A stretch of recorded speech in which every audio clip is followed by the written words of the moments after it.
ষষ্ঠ উপজেলা পরিষদ নির্বাচনে ফেনীর পরশুরাম ও ফুলগাজী উপজেলার 10 প্রার্থী মনোনয়ন প্রত্যাহার করে নিয়েছেন। সোমবার বিকেল ৫টার দিকে রিটার্নিং কর্মকর্তা ও জেলা নির্বাচন কর্মকর্তা মোহাম্মদ রিজাউল করিম ঢাকা পোস্টকে এ তথ্য নিশ্চিত করেছেন। এখন চূড়ান্ত প্রার্থী একজন আছে, সেহেতু বিনা প্রতিদ্বন্দ্বিতায় নির্বাচিত একজন যেহেতু আছে, ভাইস চেয়ারম্যান পদেও একজন, মহিলা ভাইস চেয়ারম্যান পদেও একজন। সেক্ষেত্রে পরশুরামে আমাদের সবাই বিনা প্রতিদ্বন্দ্বিতায় নির্বাচিত।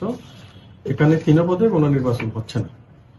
ফুলগাজীতে আমাদের চেয়ারম্যান পদে 2 জন প্রার্থী আছে, এখানে এই পদে নির্বাচন হবে। ভাইস চেয়ারম্যান পদে 4 জন প্রার্থী আছে, এই পদে নির্বাচন হবে। মহিলা ভাইস চেয়ারম্যান পদে যেহেতু একজন আছে, এই পদে নির্বাচন হবে না, বিনা প্রতিদ্বন্দ্বিতায় নির্বাচিত।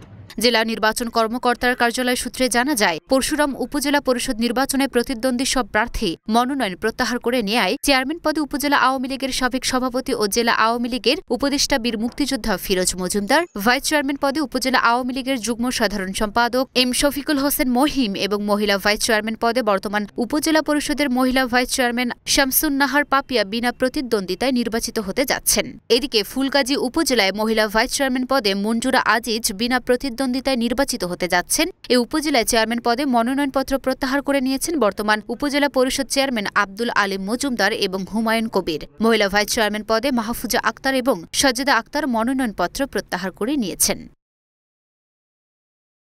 Luna Afroz Nipa, Dhaka post.